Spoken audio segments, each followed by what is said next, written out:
C'est bon? Ouais. Bon, allez, let's go. Let's go. Bon. Rien. Bonjour Anne Suris. Bonjour. J'aimerais que tu te présentes pour nos amis, surtout nos amis européens, donc qui connaissent pas forcément ta figure publique. Donc, est-ce que tu peux te présenter, en particulier tes attributions à la mairie de Paris? Alors, je suis Anne Suris, je suis maire adjointe à la santé et aux relations avec la PHP, c'est-à-dire les hôpitaux de Paris. Et j'ai demandé, pour ce nouveau mandat, à être également sur la question de la réduction des risques de manière officielle et nommément, pour qu'on ait une stratégie de ville qui soit beaucoup plus radicale ou en tout cas volontariste sur cette question. Et d'ailleurs, je crois que tu es la seule élue française, je crois d'ailleurs, à avoir cette attribution spécifiquement sur la réduction des risques. Alors, j'en suis pas complètement sûre, mais enfin, en tout cas, je n'en connais pas d'autres. Mais ça ne veut pas dire que personne ne l'a. Je reste modeste. Oui, mais et d'ailleurs, et comment vois-tu ta mission justement par rapport à cet aspect donc spécifique de la réduction des risques? Ce qui est sûr, c'est qu'en France, on a encore du mal avec la réduction des risques. Ça existe depuis les années 90 grâce à la lutte contre le sida, mais c'est resté quelque chose de schizophrène dans l'esprit du législateur. Il y a d'un côté, on le voit d'ailleurs dans l'expérimentation des salles de consommation à moindre risque, il y a d'un côté l'interdit, d'un côté le non à la drogue, et de l'autre un aménagement sur le côté à part, qui risquerait de contaminer, c'est un peu ça l'esprit, qui risquerait de contaminer le soin, et donc sur lequel on reste vraiment prudent et méfiant. Et ça se sent dans même toutes les réactions qu'on voit aujourd'hui en France sur les questions de nouvelles éventuelles salles de consommation à moindre risque. C'est cette peur, comme si ça amenait un problème alors que c'est une résolution. Le fait de ne pas comprendre que c'est une résolution est beaucoup dû à ce côté schizophrène. D'où le fait que j'ai souhaité mettre réduction des risques dans mon titre. Parce que c'est vrai que la réduction des risques, c'est une politique qui a été un succès, on peut dire, énorme, en fait, en termes sanitaires, puisqu'on a vu, par exemple, les taux de contamination chez les usagers de drogue passer de 65% à moins de 4%. Et or, pourtant, c'est une politique qui n'a jamais été, sur laquelle les différents gouvernements ne l'ont jamais expliqué, ne l'ont jamais présenté même. Il n'y a jamais eu. Est-ce qu'il ne faudrait-il pas des campagnes, au moins une campagne d'information sur ce qu'est la réduction des risques, parce qu'on voit que c'est les mêmes arguments qui sont justement utilisés contre les salles de consommation à moindre risque, c'est exactement les mêmes que ceux qui étaient utilisés contre les programmes méthadone, les échanges de seringues, c'est donner de la drogue aux drogués, c'est leur faciliter la tâche en leur donnant des... etc. On voit que c'est les mêmes arguments. Donc là, il y a vraiment un déficit d'information, et même chez les politiques. Bon, eux, ils le font certainement avec de la mauvaise foi, mais parce qu'ils ont les moyens d'être informés. Mais ne faudrait-il pas là une vraie information? Il faudrait une vraie information. Il faudrait aussi comprendre que les questions de sécurité que peuvent poser la drogue et la manière dont c'est géré en France sont dues à la manière dont on gère aussi la question sanitaire, donc la question de la réduction des risques. Et donc, si on ne comprend pas ça, on ne comprend pas que les questions de sécurité, on n'a pas à les traiter à part des questions de santé. On doit penser que les questions de sécurité se résolvent grâce à la manière d'envisager la question auprès des usagers de drogue. Et c'est ce qu'ont compris la plupart de nos voisins européens, et que nous, on continue à peiner à comprendre. On voit très bien cette dichotomie avec notre actuel gouvernement, Monsieur Darmanin qui dit non à la drogue, je vais partir en grand combat, qui fait des grandes affiches et des pleines pages dans le monde, dans le Parisien, partout pour dire le cannabis, la lutte... Favorise les accidents domestiques. Oh non, mais c'est complètement incroyable, qui dit n'importe quoi quand même, qui dit aussi que le crack tue en un an, en fait, qui joue sur la peur, qui joue sur le non à la drogue, un sujet comme si c'était, d'une manière très binaire et très absolue, et qui renvoie une fois de plus le fait de dire quand on fait de la réduction des risques, eh bien, c'est comme si on laissait faire, simplement. Voilà. Alors que la réalité, c'est que c'est cette manière répressive qui favorise le laisser-faire, c'est-à-dire le laisser aller dans une situation inextricable et surtout très dangereuse pour les personnes qui se retrouvent à un moment donné sur le bord du chemin et sans aucune prise en charge sociale sanitaire. Je pense aux questions de crack dans la rue et de personnes qui sont vraiment très dépendantes et surtout très désinsérées. Donc le laisser faire, et de ce côté-là, je pense qu'il y a un certain nombre de villes qui commencent à le comprendre. Moi, quand je vois l'exemple de Strasbourg, oui. Je suis assez intéressée parce que et Lille suit le même chemin, qui est vraiment une ville, Strasbourg, où tout le monde s'est mis autour de la table, que ce soit la droite et la gauche, que ce soit l'État, avec ses composantes à la fois santé et à la fois sécurité, et pour dire, eh bien oui, il va falloir faire de l'hébergement avec un accès à la consommation supervisée. Et bien ça, c'est vraiment une première. Quand même le regarder, et c'est très intéressant. C'est vraiment de dire, on regarde d'abord les choses du côté de la réinsertion, puisqu'on est en face de personnes qui sont désinsérées, d'abord, puisque c'est ça dont il s'agit à ce moment-là et là.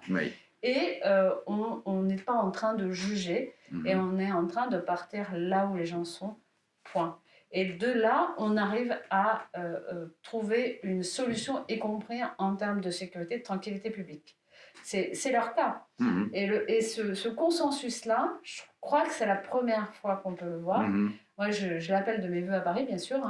C'est plus compliqué, comme vous avez pu vous en apercevoir.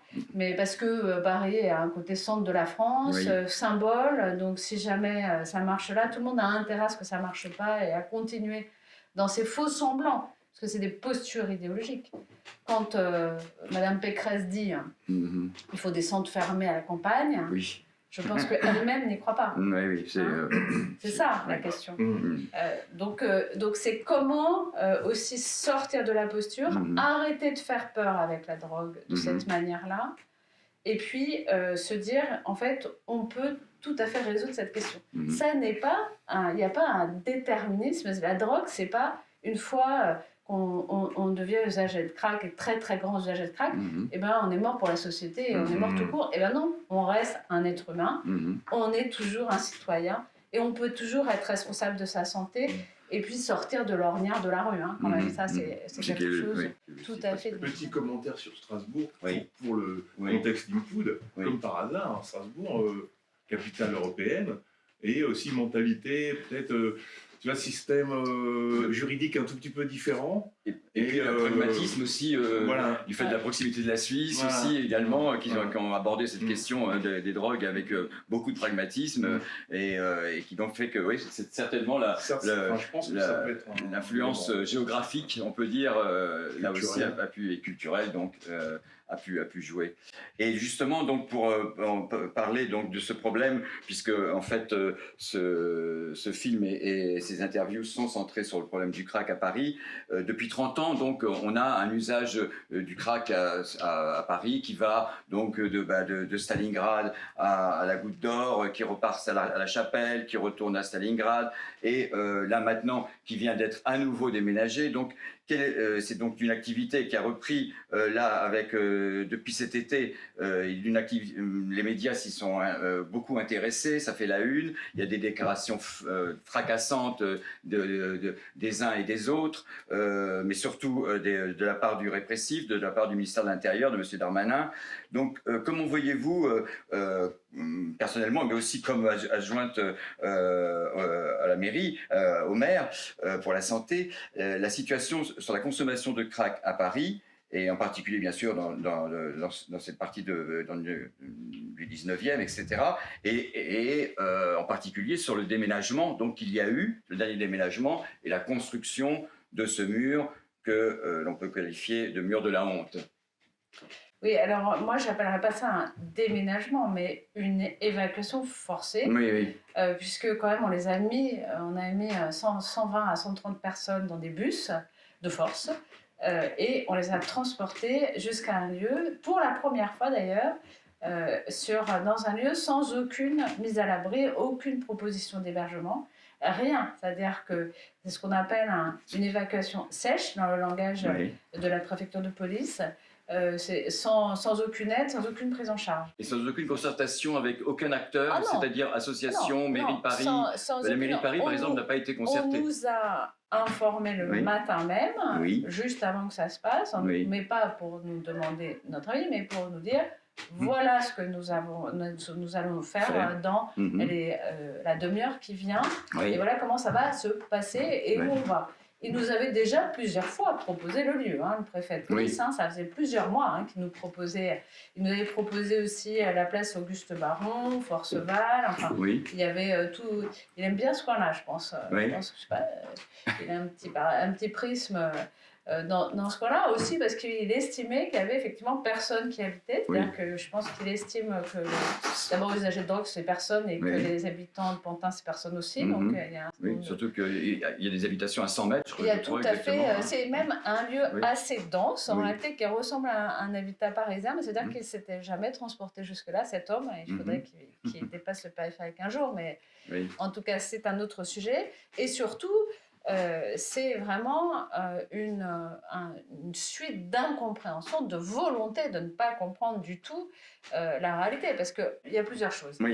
D'abord, les transporter de cette manière-là, on sait depuis 30 ans que ça ne marche pas. C'est-à-dire qu'à chaque fois qu'on a évacué, alors effectivement, il y a deux solutions. Soit il y a une dissémination, en général, dans un premier temps, donc les personnes s'en vont ici et là, toutes seules, et d'ailleurs, ça provoque plus de violence, parce que le trafic se désorganise, que c'est plus compliqué de trouver, que du coup, ça favorise de l'inquiétude, voire de l'angoisse, ça génère beaucoup de désorganisation et donc d'intranquillité et d'insécurité publique, je veux dire, puisque là, on parle du côté du préfet.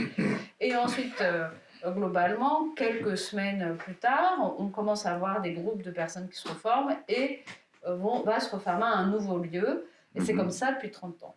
Alors effectivement, habituellement, c'était décidé, entre guillemets, décidé par les usagers eux-mêmes et par les modous. Ou par, là maintenant, le préfet a décidé, pour les dealers, pour rappeler aux et là maintenant, manifestement, notre préfet a décidé de choisir lui-même les lieux et d'en faire quelque chose un peu sur le modèle de Zurich avant la réduction des risques.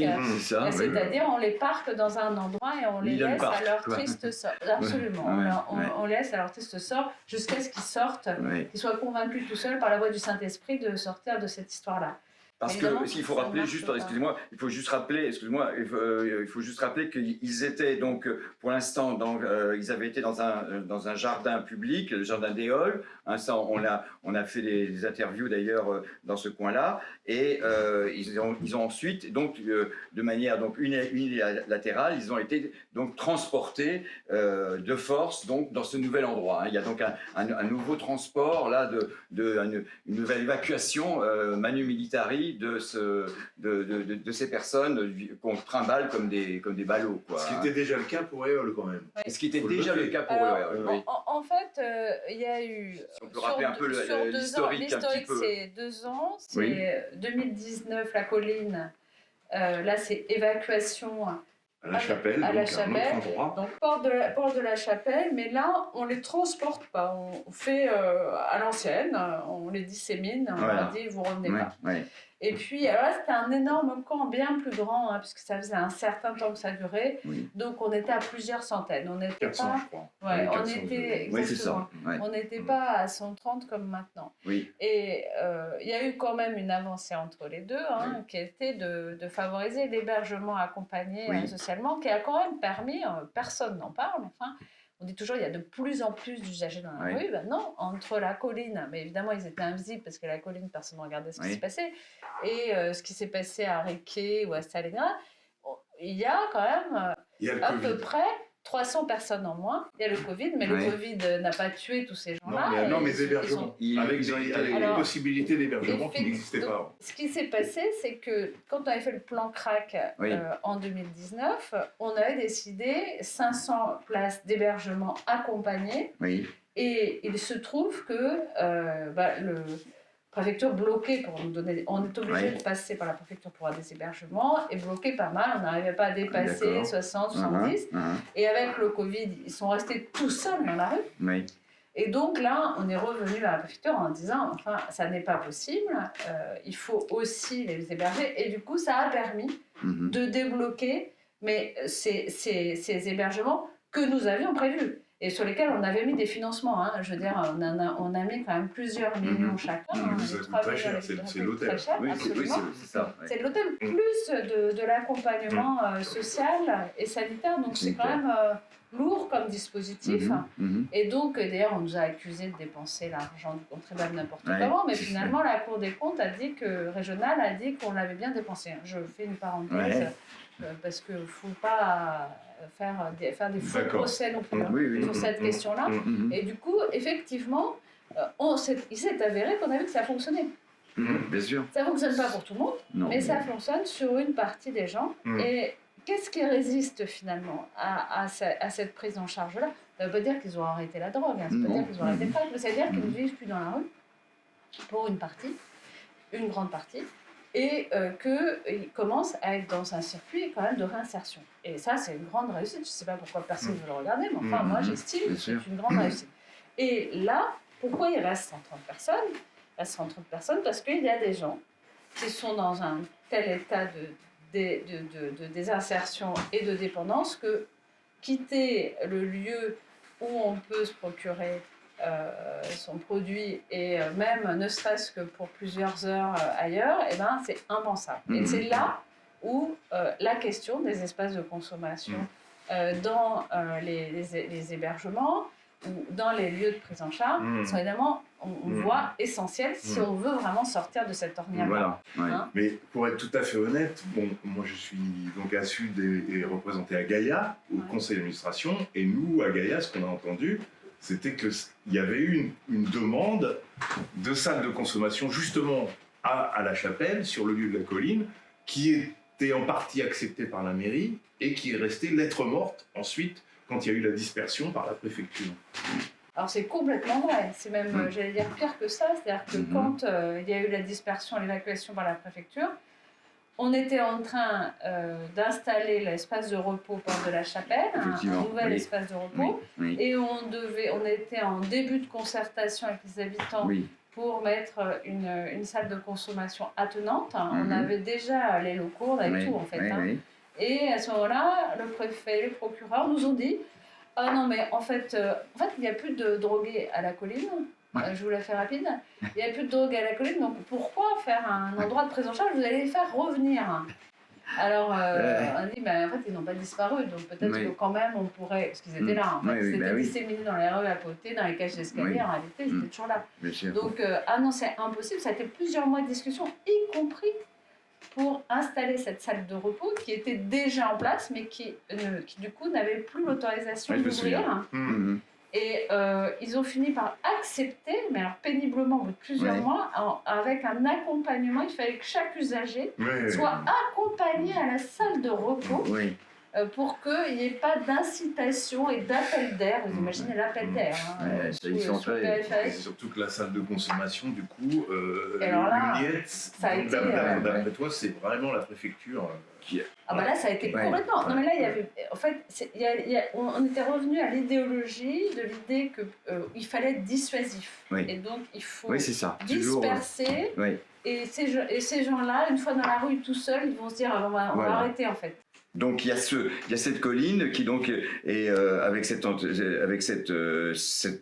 de consommation qui est pratiquement qui peut très bien ouvrir, et il y a ce refus catégorique donc du préfet de police, donc du ministère de l'Intérieur pour être bien clair et donc que se passe-t-il à ce moment-là? Donc où vont aller donc les usagers de crack de la colline, de la Porte de la Chapelle? Alors là, donc on est fin 2019, il commence à aller un petit peu partout dans le nord, alors dans le 18e, aussi du côté vers Marcadet-Poissonnier aussi, et puis à Stalingrad. En fait, c'est les deux points où il commence à à s'installer. Et ils vont dans le métro, c'est l'épisode du métro, à ce moment-là, à la station, là, oui. Alors Stalingrad, il faut préciser quand même qu'il est un lieu historique de consommation de crack. Oui. C'est même là que ça a commencé, que la scène s'est nouée. Dans les années 90. Dans les années 90, et donc...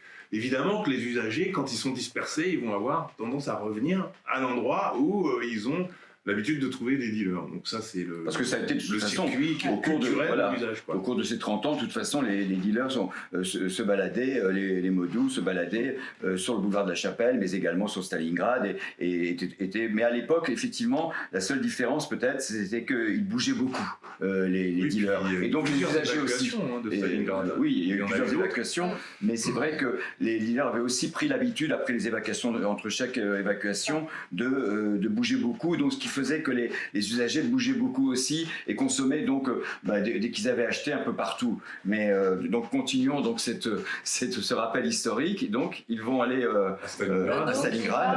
Ils vont en grande partie à Stalingrad et du coup il reste un certain nombre de mois à cet endroit-là et aussi à Éole. C'est-à-dire qu'en fait Éole était déjà là à ce moment-là. Hein.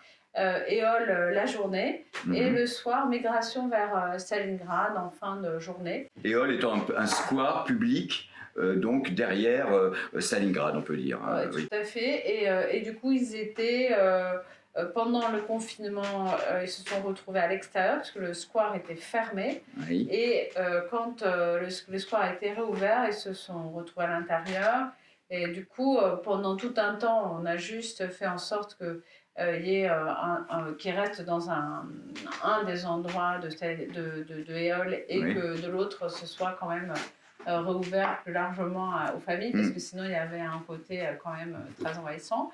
Nous parce que nous on gère les parcs et jardins à Paris, hein, donc on a essayé de faire ça avec des médiateurs de manière j'allais dire pacifique. Ça a marché comme ça a marché, mais à un moment donné, le préfet a décidé que Stalingrad, c'était pas possible, les riverains étaient furieux, du coup il dit je vais réévacuer comme de la colline. Et là, nous, ce qu'on a fait, c'est qu'on a accepté de dire ils peuvent rester à Éole en fait. C'était pas l'idée de les faire migrer à Éole, c'était de dire, comme ils y étaient déjà toute la journée, hein, enfin vraiment, faut bien relire cette histoire-là, parce que c'est de dire simplement, ils peuvent rester là, le temps qu'on trouve une solution, plutôt que de les disséminer encore une fois n'importe comment. Et donc on leur permettra de rester en tout cas jusqu'à 1h du matin et après il faut essayer de leur trouver des hébergements. On n'a eu aucun succès sur les hébergements supplémentaires, comme d'habitude d'ailleurs. On a voulu mettre, on a dit plusieurs choses à ce moment-là. On a envoyé une lettre au préfet pour des hébergements supplémentaires pour qu'ils restent à 1h du matin. On leur propose quelque chose et pas qu'ils restent dehors. Il n'y a pas eu de réponse. On a demandé un poste d'urgence, comme on demande d'ailleurs actuellement, pour s'il se passe quelque chose, une overdose, un problème grave, il puisse y avoir une réponse sanitaire. Voilà. Et puis des distributions de kits et des choses quand même, au moins quelque chose à leur endroit d'un peu construit. Oui, il y avait des bus qui venaient. Ça, c'était à court terme, avec des maraudes, et puis à moyen terme, de dire il va falloir ouvrir des centres, des salles de consommation. On ne peut pas rester dans cette situation-là. Il faut trouver en tout cas cet interstice qui ne doit pas durer, comme un tremplin vers autre chose. Bon. Alors, tout a été refusé en réalité, puisque on envoie notre lettre, et le lendemain matin, on a l'arrêté de la préfecture qui dit interdiction de distribution de tout matériel gratuit, ce qui signifiait que même les kits de réduction des risques devenaient interdits. Donc on est resté comme ça quand même, enfin je veux dire, c'était quand même une situation incroyable. C'est même une limite légale, est-ce que c'est légal? Honnêtement, je ne sais pas, mais enfin il fait des choses un peu limites, hein, parfois notre ami... il n'y a pas de groupement de consommateurs de drogue suffisamment visible dans ces cas-là pour porter l'affaire. Non, mais c'est vrai. Hein. Tout à fait. C'est la question. Oui, tout à fait. Ce serait pour porter l'affaire au Conseil d'État ou je sais pas. Absolument. Et- Et donc, on n'a pas eu de poste d'urgence parce que, soi-disant, ça aurait fait un appel d'air, comme si... c'est comme une aberration de penser, c'est même pas la peine que j'insiste là-dessus, évidemment, non, quoi. Alors que nous, on proposait, Aurore était prêt à venir, enfin, on avait une situation possible, on avait des propositions. À chaque fois, on propose, hein, en fait. On n'est pas seulement en train de demander à l'État ce qu'on nous reproche, mais en fait, on propose des choses. Et puis après, sur la suite, c'est-à-dire penser salle de consommation, centre, alors c'était rien du tout.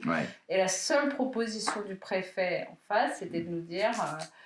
non, il faut juste les transférer, il faut que vous acceptiez un lieu que je vous propose. Je savais plusieurs lieux que je vous propose, et donc ils m'ont proposé toujours le même Forceval, Auguste Marmot. Ce qui était donc déplacer le problème sans le résoudre. Voilà. Et donc, voilà, ça a été une espèce de truc de ping-pong en permanence, avec aucune avancée, aucune capacité à agir, jusqu'à ce que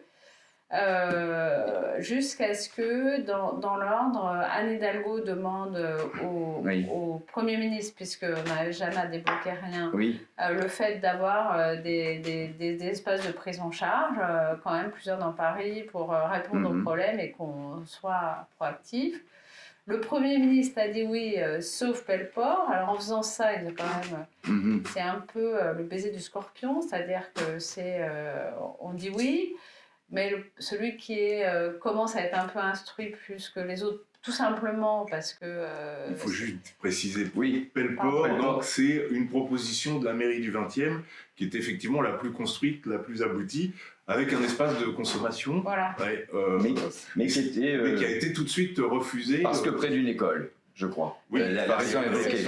C'était une ancienne école, près des écoles. Mais sauf que le fait de dire que c'est près des écoles, comme il n'y a que des écoles partout dans Paris, on dit que tout endroit près d'une école est à proscrire, je ne sais pas très bien ce qui reste, en réalité, à part le bois de Boulogne, mais en tout cas, on n'y a pas pensé jusque-là, mais ce n'est pas une idée que je lance. Restez là. Donc, non, mais en fait, effectivement, il y a des écoles partout. Donc, après, la question qui s'est posée, c'est de se dire... comment on va essayer de proposer et de demander à l'État, donc est-ce que ça fait jurisprudence, histoire d'être loin des écoles, parce que du coup, nous, on est un peu coincés sur nos propositions. Donc, et pour l'instant, nous n'avons aucune réponse sur cette question-là. On a eu une réunion la semaine dernière, qui s'est soldée par on prend en note vos demandes, mais aucune réponse, comme si... au ministère de l'Intérieur Non, avec le préfet de police, avec le préfet d'Île-de-France, avec l'Agence nationale de santé. On doit en avoir une nouvelle, mais pour l'instant, rien de neuf sous le soleil. C'est un peu en attendant Godot, cette affaire. On n'arrive pas à avoir une réponse solide, et on a redemandé là... vraiment un poste d'urgence, le fait de... on a demandé des choses séquencées, c'est-à-dire faire quelque chose tout de suite maintenant, commencé à ouvrir nos propositions, c'est ouvrir la nuit des associations qui sont ouvertes que le jour, pour faire des salles de repos avec espace de consommation qui permettent de pouvoir desserrer les taux de ces 130 là. Alors, peut-être qu'on ne pourra pas...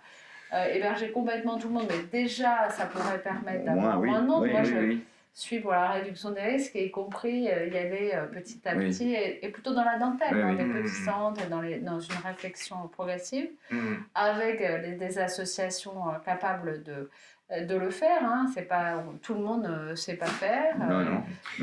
Mais il y a des associations qui sont déjà, elles, prêtes à répondre à ces demandes. Et la troisième phase, pour finir, qui est de dire construction et nouveaux espaces. Donc ça, voilà. Mais évidemment, qui nécessite concertation, parce que le 20e, on n'était pas passé la phase concertation, parce qu'on n'avait même pas encore le go de l'État. Donc... Alors les fameuses 4 salles, là, est-ce que c'est des salles qui sont prévues avec espace de consommation? Attends, oui, ça c'est une chose, mais attends, juste, et donc il y a, arrivé à cette situation-là, il y a une décision unilatérale donc, du ministère de l'Intérieur de déménager, de transporter, d'évacuer ces gens donc à la porte de la Villette, donc dans cette...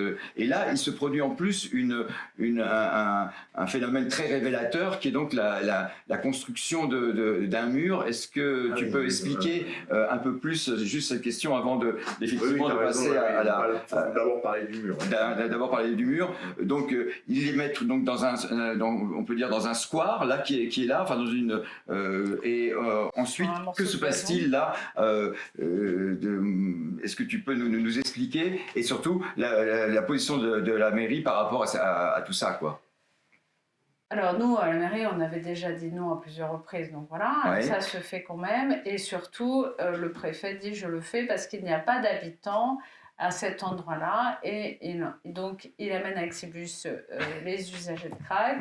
Et là, eh bien, il découvre certainement à ce moment-là qu'il y a des habitants. Donc il décide sur le moment de construire un mur pour séparer les usagers de drogue des habitants. Pour les empêcher d'aller vers les habitations. Aussi pour les empêcher d'investir le tunnel. Alors, c'était... Il a dit les deux. Lui-même, hein, moi, je reprends son discours à lui. Il y avait effectivement la question du tunnel, parce qu'ils avaient peur qu'il y ait des accidents, et voilà. Et ils veulent qu'il s'installe confortablement. À l'abri au moins de la pluie, par exemple. Absolument. Par rapport à la pluie. Mais je pense quand même que quand il a dit que c'était pour aussi faire en sorte qu'ils n'aillent pas vers les habitants et vers les zones habitées, c'était quelque chose de ça. Il s'est aperçu qu'il y avait des habitants quand même en Seine-Saint-Denis, de l'autre côté. Et qui n'étaient pas si loin et qui étaient même nombreux et que c'était assez dense, c'était un tissu assez dense et que il s'était un peu trompé sur cette affaire-là.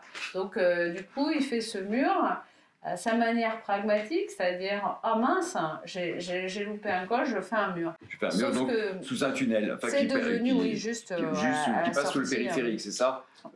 Qui passe sous le périphérique. Donc c'est pour empêcher, donc là il y a le périphérique au-dessus, et c'est pour empêcher la barrière donc, et qui est très révélateur de comment il conçoit tout le problème, quoi, je trouve. Oui, tout à fait. De toute façon, c'est un regard juste pour repousser, mettre à l'écart, séparer le bon gré de l'ivresse. Comme des pestiférés qu'il faut isoler. Tout à fait. Il faut, avec lesquels il faut avoir aucun contact, donc on met un mur. Autant les grillager. Hein.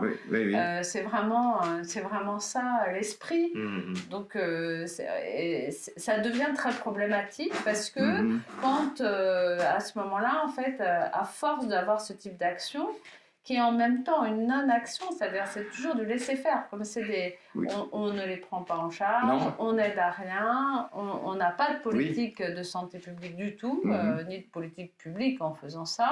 Sans les mettre en prison non plus, c'est ça qui est... Mais d'ailleurs... Parce qu'avant, c'était la solution, c'était de mettre tout le monde en prison.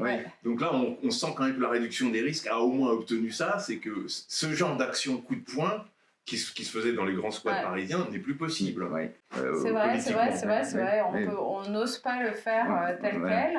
Mais la justification du ministre de l'Intérieur pour donc les faire passer d'Éole à la Villette, c'était que à Éole, la situation était pour lui intenable. Il ne pouvait pas rester là le temps de trouver le temps d'ouvrir ses centres. C'est quoi leur justification? On était sortis déjà d'Éole, puisque ils étaient à l'extérieur. Ils étaient à l'extérieur, mais ça ne changeait pas. Ils étaient devant sur le trottoir, juste devant. On les a filmés là, enfin on les a interviewés là. Alors, ce qui est sûr, c'est qu'il y avait de plus en plus de violence et que c'était de plus en plus visible, mais à mon avis, la violence est absolument la même maintenant qu'elle est. Va être là-bas. Elle est moins visible, surtout avec le mur. C'est ça.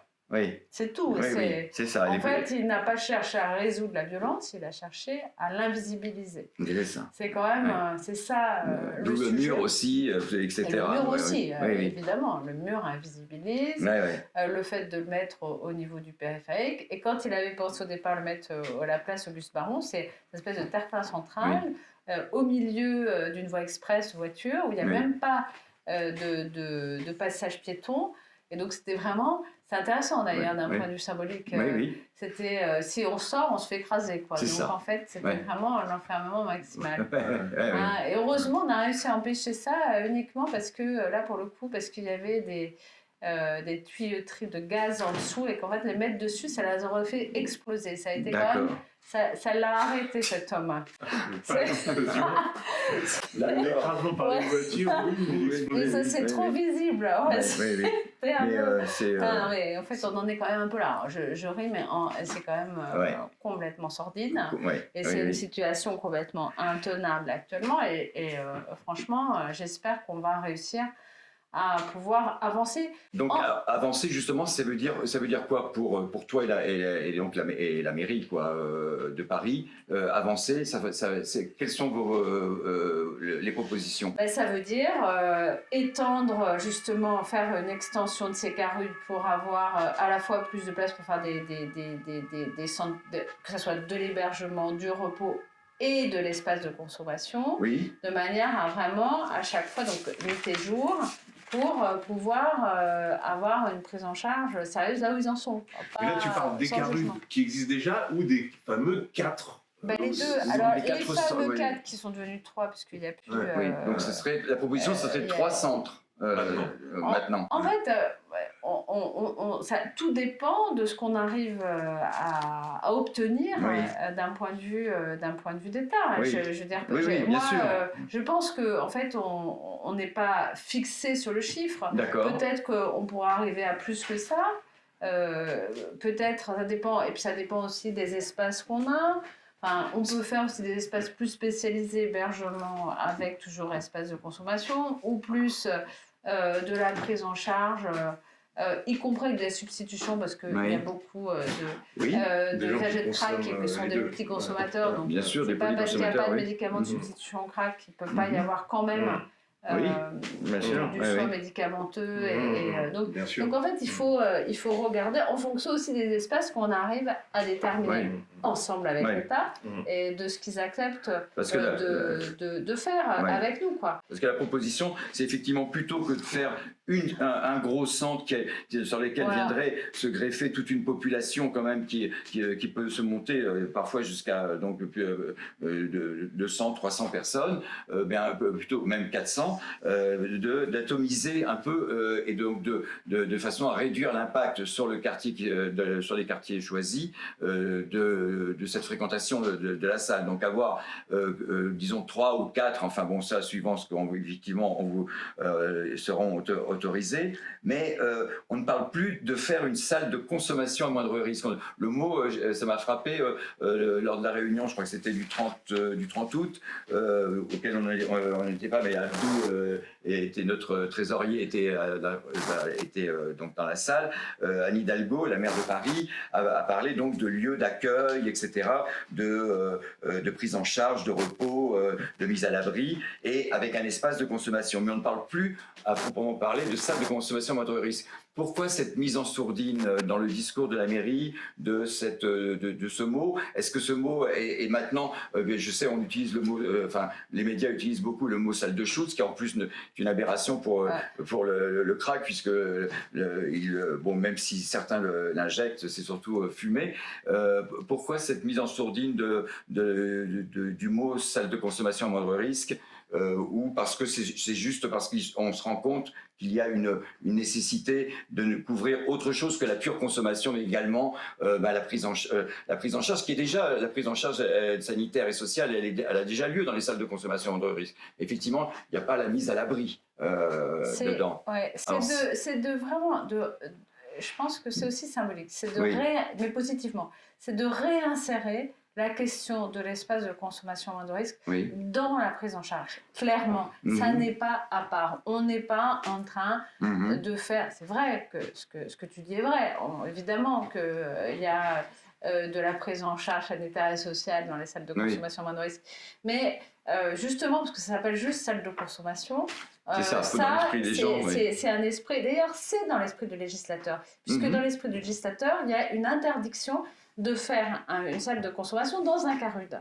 C'est quand même un truc intéressant. Mais bien sûr, on n'a pas le droit de le faire. Quand Strasbourg fait son hébergement, en fait, il va au-delà de la loi aussi. Il ne peut pas le faire. Il le fait en accord avec les instances nationales, mais c'est une incartade à la loi. Et là, nous aussi, ce qu'on demande, c'est pas de dire on met en sourdine, on veut pas montrer que c'est un salle de consommation, même si je pense qu'il y a un certain nombre de gens qui pensent comme ce que tu dis. Mais en tout cas, moi, dans mon discours, c'est pas ça. C'est plutôt de dire maintenant, il va falloir intégrer les choses. Il faut penser que c'est. J'avais employé le mot banaliser qui s'est retrouvé partout sur les réseaux sociaux, mais je le maintiens. Il faut banaliser l'espace de consommation. Il doit être partout. Donc, ce n'est pas des salles à proprement parler à part, c'est des espaces partout. C'est pas pour le mettre en sourdine, c'est pour le mettre partout. C'est pour dire qu'en fait, ça doit être un des outils de la réduction des risques complètement, qui doit se faire automatiquement dès qu'il y a un carreau, dès qu'il y a un hébergement, dès que... Et au lieu de se redire à chaque fois, on fait quelque chose d'exceptionnel. Et c'est ce qui permettrait c'est là que je voulais vous poser ma question sur la spécificité du crack. C'était une des deux questions que je voulais poser. Parce que ce que tu dis, c'est complètement compréhensible dans le schéma classique des opioïdes, parce que on consomme, on peut éventuellement acheter sa substance, se transporter quelque part, la consommer et ensuite on est tranquille. La spécificité du crack, et ça il me semble que c'est conforté par les salles de consommation qui existent à l'étranger où il y a des consommateurs de cocaïne, notamment des injecteurs ou des inhalateurs, c'est qu'il y a un balai incessant entre le lieu d'achat et la consommation dû à la spécificité du crack. Et donc, à ma connaissance, les lieux de consommation de Bâle que je connais, ou de Genève, le lieu d'achat, donc l'offre, en l'occurrence pour nous ce serait les Moudous, sont à proximité, disons dans le périmètre de 300 mètres, avec une tolérance. Soyons très clairs, ce n'est pas des endroits où on a légalisé la consommation de crack, c'est une tolérance réglementaire de la police. Dans le contexte parisien que tu décris, s'il s'agit de s'adapter à cette consommation de crack, est-ce que dans les propositions qui ont été faites, cette spécificité est prise en compte, à savoir le fait qu'il y aura, pour que ça marche, nécessairement une tolérance de la vente à proximité, parce que sinon on s'embarque, à mon avis, dans un projet illusoire d'avoir des consommateurs de crack qui vont acheter leur substance, je ne sais pas moi, à La Chapelle ou à Stalingrad et qui iraient consommer à X ou Y centres disséminés dans Paris. À mon avis, c'est une proposition illusoire. Et ça, c'est l'association des usagers de drogue qui le dit, parce qu'on a évidemment une petite connaissance du sujet technique. Alors, j'entends ta demande. Je peux te dire qu'à ce stade, si on fait, nous, cette proposition à la préfecture de police, ou même actuellement déjà, pour arriver à avoir un espace de consommation, on est complètement... c'est une lutte incessante. Je pense que c'est un truc assez... Donc moi, tu sais, j'ai une politique des petits pas, quoi.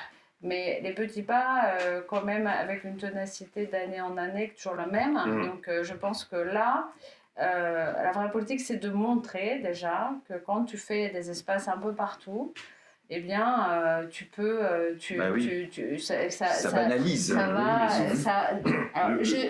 question du trafic, la réalité, c'est qu'il y en a dans Paris à peu près partout, de toute façon, actuellement. Le crack, c'est quand même... c'est bien pour ça qu'ils sont revenus à Stalingrad. Ils sont revenus à Stalingrad, mais il y en a vers la gare du Nord, il y en a vers Stalingrad, il y en a vers quand même La Chapelle. C'est pas les mêmes produits. C'est à la gare du Nord, c'est plutôt du Skénan. Enfin voilà, mais le crack est un peu revenu. Ça revient. On rentre dans la discussion technique. On va rester dans un discours. Mais en tout cas, moi je suis d'accord qu'il faut être très pragmatique, mais je pense qu'il faut essayer de regarder les choses pas à pas. Déjà, montrer...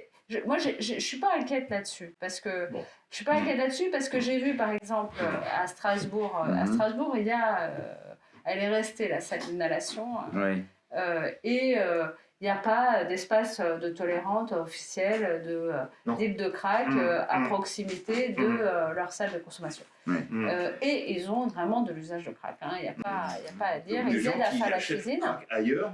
Absolument. Loin dans la ville. Et ils aident même à faire la cuisine. Ah oui, tout à fait. Jusque-là. Non, mais il faut le savoir, parce que partent encore une fois, les autres salles de consommation dans le monde, c'est pas comme ça. Alors ils le font et ça marche. Moi je dis que vu le blocage pour l'instant qui est institutionnel, il faut déjà dédiaboliser cette question de consommation, des usagers de crack qui sont particulièrement diabolisés. Ça, c'est sûr. Et montrer que vraiment, en faisant ça, c'est possible. C'est déjà possible. Alors après, si on voit qu'il y a des aménagements à faire ou qu'il y a des impossibilités ou que du coup on se retrouve devant une situation qui ne fonctionne pas, à revoir. Oui, je veux dire, moi je suis une profonde réaliste sur ces trucs-là. Mais comme je vois que Strasbourg fonctionne en ayant gardé ça, je me dis que voilà, le mieux la nuit du bien, hein. Moi je dis pas que c'est bien, mais je dis qu'en tout cas ce qu'il faut c'est développer tout de suite les choses, parce que là en fait ça monte comme on ne fait rien, le côté anti-crack, c'est-à-dire juste guerre à la drogue absolue, on n'en veut plus, on veut juste presque les remettre en prison, en réalité on n'est pas très loin, et vraiment dans on est un peu dans un truc régressif là-dessus, dans le grand public, dans l'esprit du grand public. Donc je pense que la première des choses, c'est de montrer comment les choses peuvent se réguler et bien se passer. Et je pense que c'est possible en même temps, parce que quand même dans les manifs anti-crack qu'il y a eu, la question du soin est présente. Et c'est peut-être une façon de pouvoir réconcilier les deux antagonismes entre finalement la position des très anti-salles et justement, c'est des salles de shoot, on n'essaye pas de les réinsérer, on n'essaye pas de les désintoxiquer comme ils disent les gens, et ce serait peut-être effectivement de mettre l'accent sur le lieu d'accueil, de prise en charge, plutôt que sur la consommation. Je pense qu'effectivement, ça peut être une façon de réconcilier ces deux positions antagonistes qui existent actuellement et qui découlent d'une mauvaise information. En général, on l'a vu un peu plus tôt dans cette interview, de ce manque de connaissances sur ce qu'est la réduction des risques, qui peut être, mais qui doit être menée parallèlement, parce que ça aussi, il faut vraiment informer les gens sur ce qu'est la réduction des risques. Mais c'est vrai que de présenter sous forme de lieu d'accueil plutôt que sur lieu de consommation, c'est peut-être plus judicieux. Ceci dit, je voudrais juste revenir... Tout en revendiquant le fait qu'il y a des espaces de qui arrêtent la consommation. Moi, je le dis toujours. Ça n'est pas une manière de ne pas le dire. D'accord. Tu m'as entendu déjà plusieurs fois. Je n'oublie jamais dans ma phrase que c'est un lieu de consommation. Que la consommation va y trouver sa place et que c'est ça qui va faire la différence aussi. Tout à fait. Quand on sait qu'au Siping, par exemple, on discute, dernière discussion avec la préfecture, on parle des lieux d'hébergement et il est dit que oui, mais le Siping n'est pas plein, alors pourquoi Eh bien, là, on répond, parce que justement, quand il n'y a pas de possibilité de consommation, il y a un certain nombre de gens qui ne viendront pas. Voilà. Et donc, et les plus désinsérés, les plus dépendants, et donc ça repose cette question-là. Donc c'est important d'enfoncer le clou là-dessus, de dire c'est pas pour laisser les gens se droguer partout, c'est le contraire, c'est ce qui se passe là à force même de laisser les gens comme ça ensemble dans une situation par rapport à Strasbourg, c'est vrai, juste une précision, les personnes de Strasbourg m'ont toujours dit qu'effectivement ils ne s'étaient pas installés sur le lieu de consommation, contrairement à toutes les autres salles de consommation du monde, et il faut rappeler qu'il y en a plus de 60, à Barcelone il y en a au moins 4 ou 5 pour la seule ville de Barcelone, ça c'est juste pour remettre les choses, mais c'est vrai qu'à Strasbourg la salle ne s'est pas installée sur le lieu de deal.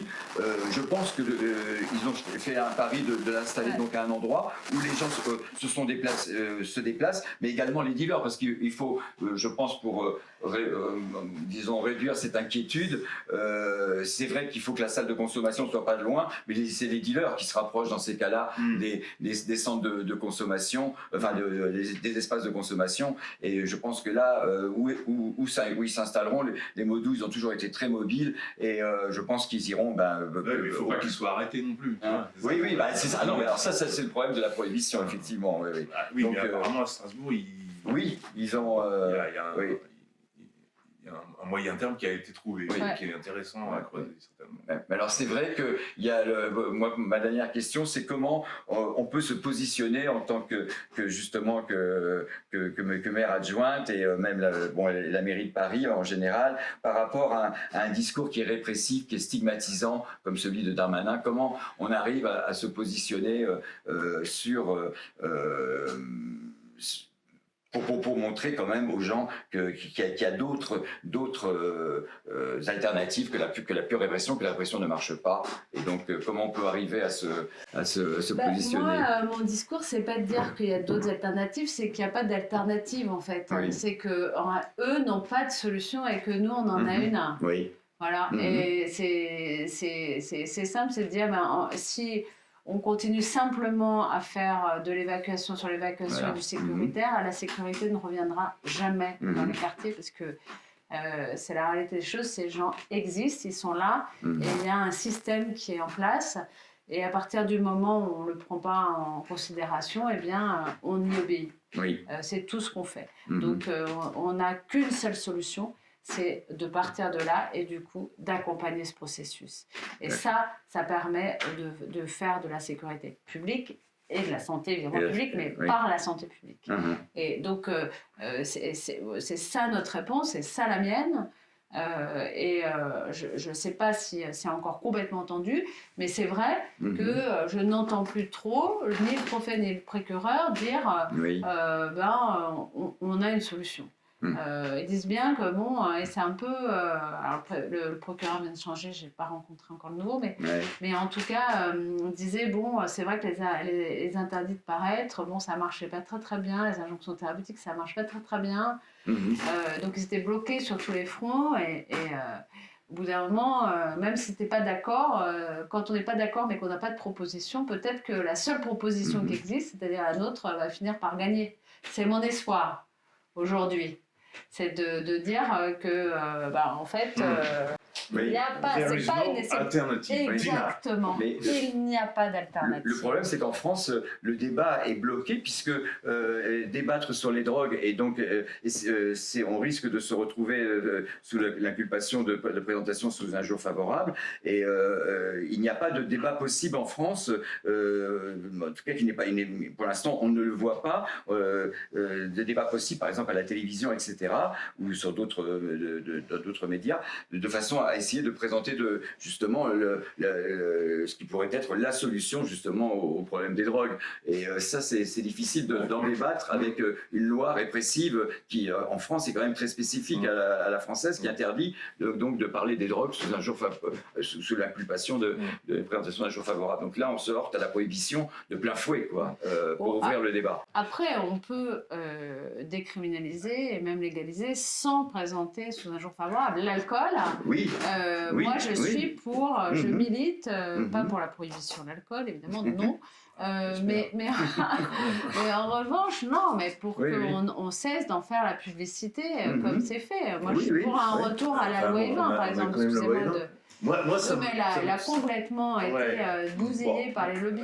Moi, ça me permet de poser ma question de conclusion, qui est justement cette question des produits et la proposition de légalisation du cannabis qui là prend de l'ampleur, qui est soutenue par un certain nombre de partis, dont les Verts, et là je m'adresse à ton identité d'élu écologiste. Est-ce que tu ne crois pas que de concentrer comme ça le débat, alors pour le coup grand public, sur une légalisation du cannabis, et bien une légalisation, et au détriment, de mon point de vue, d'un discours sur la décriminalisation de l'usage de drogue tel qu'il est pratiqué au Portugal, par exemple, ne risque pas d'invalider justement ce plaidoyer pour la réduction des risques qui est basé sur la question de l'usage et surtout pas sur la question des produits, parce que si je reprends la proposition par exemple de la majorité, à l'heure actuelle, il y a une proposition de légalisation du cannabis faite par la majorité, par une députée macroniste, qui se dit en opposition avec le ministère de l'Intérieur, qui est centrée uniquement sur le produit qui fait passer le cannabis du stade des méchantes drogues au stade des bons produits comme le vin et l'alcool, et du coup qui est dans la logique de continuer la répression sur les autres drogues, parce que ça invalide pas en fait ce concept de drogue qui est en fait ce qui s'oppose complètement à nous, notre philosophie de la réduction des risques, qui est basée sur les usages. C'est les usages qu'il faut pacifier. Il n'y a pas de bons et de mauvais produits de notre point de vue. Donc, qu'est-ce que tu penses de cette contradiction entre légalisation du cannabis pur et décriminalisation de l'usage de toutes les drogues? Alors, personnellement, je suis et pour la légalisation du cannabis et pour la décriminalisation de toutes les drogues. Bon, d'accord. Les deux. Mais c'est pas le débat, tu vois bien. Ouais, moi, je le dis, parce que tu me demandes, je mets ma casquette verte, donc je te donne ma position. Je pense après que le fait déjà, quand je vois Darmanin avec ses pleines pages sur le cannabis qui explique que c'est en train de détruire la France, en gros, c'est quand même bref, je pense qu'on revienne là-dessus alors que ça a été presque abandonné quand même cette question. On est toujours dans l'idée toutes ces drogues-là, il faut les laisser interdites plus ou moins, avec une petite ouverture, mais bon, le fait à un moment de dire non, parce qu'on va pouvoir faire de l'information et de la prévention avec le cannabis, pour moi, c'est plutôt une stratégie qui va permettre de commencer à regarder de manière plus sereine le reste. Et pas de se dire on fait ça et du coup on va renforcer tout, aller plus loin dans ce qui ne marche pas surtout, continuons bien, montrons à quel point. Non. Donc je pense pas ça. Je pense que ça peut être plutôt quelque chose qui peut permettre de réfléchir à l'usage, pour reprendre les termes. À l'usage et qu'est-ce que ça signifie. Quand on légalise le cannabis, qu'est-ce que ça signifie en termes d'usage. Il ne s'agit pas de dire qu'on va le distribuer dans la rue avec des kits comme on a fait avec les cigarettes à un moment donné aux jeunes de 13 ans, à tout le monde, gratuitement, c'est pas ça. Et donc, c'est aussi de repenser du coup les stratégies des drogues, y compris sur l'alcool et sur la publicité, et sur comment on fait. C'est le plus grand fléau de santé publique, c'est l'alcool. Je suis désolée, mais enfin, l'usage de l'alcool. Ça reste le tabac d'ailleurs, mais bon, tabac, c'est. Et c'est vrai que les ennemis du cannabis sont d'ailleurs pensent ça. Ils disent non, mais très souvent quand on les sonde, quand on voit, il y a les opposants purs et durs, mais sinon il y a une large partie des opposants qui disent oui, bon, on sait bien que le cannabis c'est moins dangereux que l'alcool par exemple, même s'ils le disent pas officiellement, mais par contre si on fait ça, ça va être la porte ouverte aux autres légales. Donc effectivement, beaucoup d'ennemis du cannabis, de la dépénalisation du cannabis et même de sa légalisation ont peur d'une porte ouverte justement sur le donc c'est vrai que ça peut être escalade. La fameuse ça peut être stratégique effectivement de faire ce que tu dis, c'est-à-dire c'est vrai que d'ouvrir déjà le cannabis qui permet c'est un argument de la réduction des risques aussi, de dire qu'il faut parler du cannabis en premier puisque c'est 80% des consommateurs. Bien sûr. Moi, ce qui m'inquiétait, c'est le discours de légalisation du cannabis qui insiste sur le fait que le cannabis ce serait pas une drogue, en gros. Et que, contrairement aux autres produits qui sont extrêmement dangereux, il y aurait une innocuité du cannabis. Le cannabis est une drogue. Voilà. Oui, tout à fait. C'est ça la question, le cannabis est une drogue, bien entendu. Et d'ailleurs, il peut y avoir des décompensations avec le cannabis. Oui. C'est possible, ça existe. Il y a une réflexion à avoir sur la manière dont justement l'usage peut être plus ou moins pertinent, voire même parfois pour certains jeunes dangereux dans la poursuite de leurs études. Fumer un joint à 8h du matin avant d'entrer en cours, c'est pas l'idéal. C'est difficile de se concentrer par derrière, ça doit dépendre de qui, mais en tout cas, évidemment, mais ça permet aussi de pouvoir faire de l'information, alors qu'on ne peut pas en faire. C'est quand même aussi...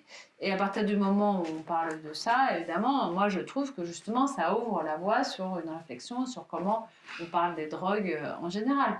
Je pense que ce côté assez rationnel peut désangoisser, parce que quand même la drogue c'est un des tabous majeurs de notre société. On a l'impression, c'est cette espèce de peur de déchéance, de soi. Il y a un truc qui est... qui fait que dès qu'on parle de drogue, c'est une espèce de menace. c'est l'angoisse. Ah c'est l'angoisse, ouais, oui. c'est Oui. une menace presque. Quand on en parle publiquement, alors qu'en privé, je pense que tous les univers de l'usage des Absolument. usagers, Oui. c'est plutôt festif. Ouais. Oui. Voilà, des choses c'est qui vrai sont que- dans la rigolade, la joie, et pour la majorité d'entre eux en tout cas. Ceci dit, là, les derniers sondages montrent que, en pleine polémique du crack, qu'est-ce qui préoccupe les Français? C'est la perte du pouvoir d'achat. C'est pas le crack Oui, mais ça, on dit ça. Ouais. qui. On dit toujours ça quand on ne sait plus quoi dire. Hein Bah oui, non, parce qu'on dit toujours ça pour s'opposer à Zemmour. Avant, on disait ça. Bah non, mais c'est parce que c'est ce qui apparaît dans les sondages. Oui, mais bon, Après, sauf que- de préoccupation, ils ne disent Ouais. pas le crack est notre préoccupation numéro un. En tout numéro cas, un. on a rarement eu des manifestations. Là, ils sont en train de faire une fédération des riverains des différents quartiers pour s'opposer au d'accord, crack. ouais. Que moi, j'ai jamais vu jusqu'à présent. Et je pense qu'il y a intérêt à s'en préoccuper. Ah ben oui. Ah non, mais ça, c'est Je pense qu'on dit questions oui. identitaires, Oui. c'est ça comprend Ouais. une composante lutte contre la drogue Mais qui dit pas son nom et qui est dans le Il discours faut, général ouais. sur Ouais. l'immigration, etc. Et qu'il faut Exactement. accepter le Il discours faut- et pas dire comme la gauche dit souvent Oui. mais c'est le pouvoir d'achat qui est important. Non, mais, tu vois ce que je veux dire? oui, bien On voit sûr. les poissons Non, mais, dans les questions sociales et économiques. c'est pas moi, le membre Ça d'Assud fait- qui va. Ça fait mais partie je des disais espèces juste, de grandes peurs qui sont agitées. Oui, voilà, comme un chiffon pour, rouge, oui. voilà, Ouais. Mais qui en fait ne pour sont. diviser les gens, Alors- pour exclure une partie de la population. Enfin, il faut bien regarder ça quand même. Tout à fait. Et le crack, c'est quand même aussi, Oui, c'est vrai que ça. c'est la drogue du pauvre du pauvre. Oui, ouais. C'est C'est la drogue des Noirs aussi. c'est la drogue des Noirs, Voilà, ce qui est ça jamais aussi, dit. c'est le voilà, tout Enfin à bref, l'heure. quand même, voilà. hein, Tout à fait, oui. C'est pas tout à fait un hasard. Ah non. Et ça commence à être dit en me disant oui, mais en fait, c'est plutôt les immigrés, les réfugiés de la Chapelle qui sont devenus craqueurs. Je dis, mais pas du tout. Mhm. En fait, donc, comme ils sont tous noirs, en gros. Non, mais c'est ça. C'est vrai que Je veux on dire, va pas faire la différence ouais. entre les réfugiés et une racaille de banlieue. ouais, c'est ça. Donc, donc je pense qu'il faut regarder attentivement parce que c'est un des symptômes de notre Mais- société. Oui, tout à fait. Mais c'est vrai que les riverains, ceci dit, pour en avoir discuté, donc bon, avec ceux de la Gare du Nord, bon, cette association-là, elle est très pro salle de consommation, mais même celle que j'ai abordée, celle des riverains d'Éole, même si pour l'instant ils n'ont pas répondu à notre appel, et pourtant j'ai encore dit là aujourd'hui là que, enfin, il y a quelques jours qu'on pouvait faire une interview, etc. Et ils y répondent toujours pas, c'est ce qui est un peu bizarre. Mais ceci dit, en parlant avec eux, ils sont pour des centres l'ouverture de centres d'accueil, etc. de consommation, et y compris même, enfin en tout cas cette personne, y compris même dans le quartier, puisqu'ils disent que puisque c'est un quartier dans lequel ils vont revenir, autant qu'il y ait un centre dans le quartier. Donc c'est pas des gens qui sont forcément toujours, ils se constituent, oui, parce que Ceux qui se constituent en fédération, ce sont ceux justement qui sont vraiment contre. Il y en a, mais c'est toujours la même chose. C'est Ouais. ceux qui disent rien ou qui sont plutôt Oui. soft ou qui sont ce que tu dis, c'est-à-dire qui Ouais. sont en fait pour une prise en charge locale. oui. C'est pas ceux qu'on voit dans les grosses manifestations là. Non, mais même pour ouvrir des centres, même pas de consommation, enfin même pas des centres d'accueil, etc., même des rues de Xapa, Ouais. Gaïa a eu énormément de difficultés lorsque Je sais. ils ont voulu déménager là, de là où ils étaient à la Pierre-Levée, là, donc, et se rendre à la Pierre-Levée, ils ont eu aussi une levée de Non, mais bouclier. tout est l'enfer. Quand il y en avait. Hein Nous, quand on a voulu déménager, Oui. ne serait-ce que- Dès Oui, qu'on oui. fait le Carut qui avait s'occuper du crack, d'ailleurs c'est ça qui a engendré une exacerbation du problème à la colline, Ouais. c'est qu'en fait il y avait Sharon qui était pas loin, Mhm. qui s'occupait quasiment que des usagers de crack, qui s'est retrouvée obligée de déménager parce qu'il y avait l'annexe de la fac du Diderot qui était en train d'être construite là, donc Ouais, qui c'est ça. détruisait et Mhm. reconstruisait. Mhm. Et on a mis plusieurs années avant de pouvoir retrouver un lieu. Il y avait à chaque fois Ouais, ouais. des affiches et machins contre Ouais, le crack. bien On sûr. n'arrivait pas à réinstaller ce truc. Mhm. Et c'était l'enfer. Mhm. Et voilà. Alors que du coup, ça a causé plein de problèmes Oui, oui. de sécurité Oui, publique. Parce oui, que oui. la réalité, c'est que c'était quand même une vraie gestion et un vrai accompagnement. Et l'air de rien, Bah oui. ça a changé la donne complètement localement. Oui. Et ça, Le fait que Sharon soit partie, c'est ça, ouais. Ça a été explosif, en fait. C'est vrai qu'on ne le rappelle pas assez dans l'historique. Oui, bien sûr. Il prenait beaucoup de gens en charge. Bien sûr, oui, je me souviens que j'avais été les voir il y a un petit moment de ça, avant même tous ces problèmes-là. Et il m'avait dit ça. Et on avait réussi avec une partie des femmes vers République. La maire du 10e a réussi à accepter tout de suite. Mais la partie homme, on a mis un temps complètement incroyable. Et là, on a encore un carreau du 18e qui vient de fermer ses portes pour je ne sais plus quelle raison. Lequel qui était anciennement, ça devait être coordination toxicomanie, mais du coup, bon, bref, il y a eu plein de problèmes divers variés. Mais en tout cas, il faut retrouver un lieu. Et c'est le No Man's Land, on n'arrive pas à trouver le lieu. Mais c'est parce qu'on a tout le monde avec qui est contre. Alors qu'en fait, une fois que c'est installé, à chaque fois, ça se passe bien. La réalité, c'est ça. Oui, bien sûr. La réalité, c'est que ça se passe bien. Voilà, on va couper. Je crois que nous avons fini, à moins que tu aies encore quelque chose à rajouter. Non, merci beaucoup, c'était très... There is no alternative, ce sera le mot là. Voilà, il n'y a pas d'alternative. Il n'y a pas d'alternative. Non, mais moi je suis complètement sûre de ça, et je pense que c'est ça qui va nous faire gagner.